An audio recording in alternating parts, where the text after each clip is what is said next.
दोस्तों, भारत और ब्रिटेन के बीच ट्रेड डील से क्या सस्ता होगा, जानिए इस ऐतिहासिक समझौते की 5 बड़ी बातें। 24 जुलाई 2025। भारत और ब्रिटेन के बीच बीते 3 साल तक रुक कर चले एफटी यानी मुक्त व्यापार समझौते पर गुरुवार को मुहर लगी गई। भारत के प्रधानमंत्री नरेंद्र मोदी इस समय ब्रिटेन के दौरे पर हैं। ये बतौर पीएम उनकी ब्रिटेन की चौथी यात्रा है।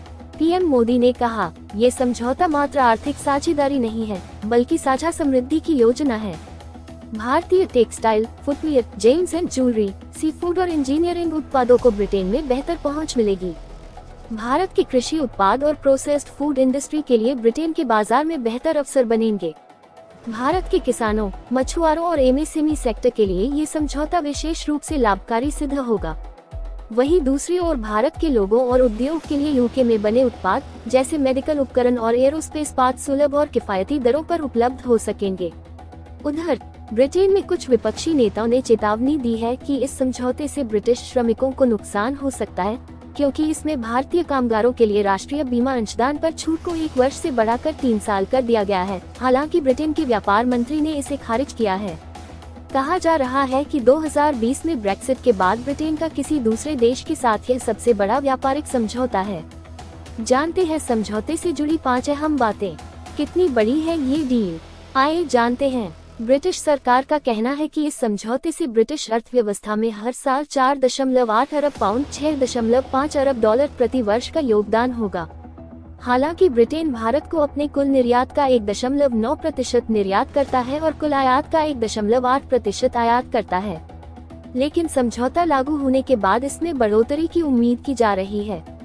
प्रधानमंत्री नरेंद्र मोदी ने 2030 तक निर्यात के $1 ट्रिलियन तक बढ़ने का महत्वाकांक्षी लक्ष्य रखा है और इस मकसद में ब्रिटेन सबसे उच्च प्राथमिकता वाला व्यापारिक साझेदार है।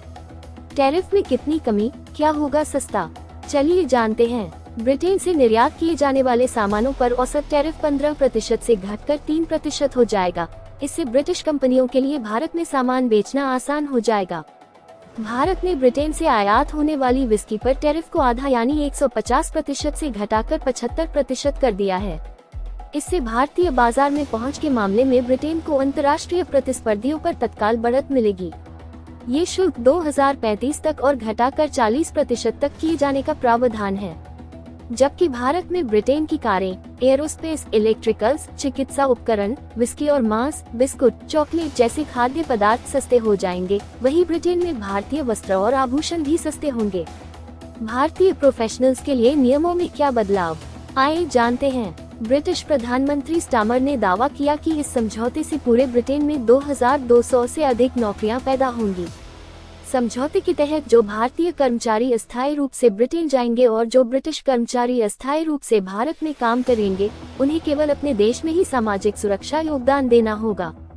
ब्रिटेन सरकार ने स्पष्ट किया है कि इसी तरह की आपसी डबल कंट्रीब्यूशन कन्वेंशन व्यवस्थाएं पहले से ही यूरोपीय संघ, अमेरिका और दक्षिण कोरिया सहित 17 अन्य देशों के साथ मौजूद हैं। सस्ते भारतीय प्रोफेशनल्स के कारण ब्रिटिश कर्मचारियों को नुकसान होने की आशंका को ब्रिटिश व्यापार मंत्री जोनाथन रेनॉल्ड्स ने सिरे से खारिज कर दिया। BBC ब्रेकफास्ट में उन्होंने कहा, किसी भारतीय कर्मचारी को रखने पर ऐसा कोई टैक्स लाभ नहीं मिलेगा जो ब्रिटिश कर्मचारी की तुलना में उसे सस्ता बना दे।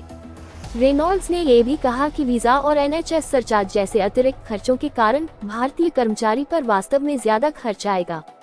किन मुद्दों पर बातचीत जारी, आइए जानते हैं। इस समझौते में ब्रिटेन को भारत की वित्तीय और कानूनी सेवाओं के क्षेत्र में उतनी पहुंच नहीं मिली है जितनी वह चाहता था। इस बीच दोनों देशों के बीच एक द्विपक्षीय निवेश संधि पर बातचीत जारी है, जिसका मकसद भारत और ब्रिटेन में एक दूसरे के निवेशों की सुरक्षा सुनिश्चित करना है। साथ ही दोनों देश ब्रिटेन की उस प्रस्तावित योजना पर भी चर्चा कर रहे हैं जिसमें उच्च कार्बन उद्योगों पर टैक्स लगाने की बात है।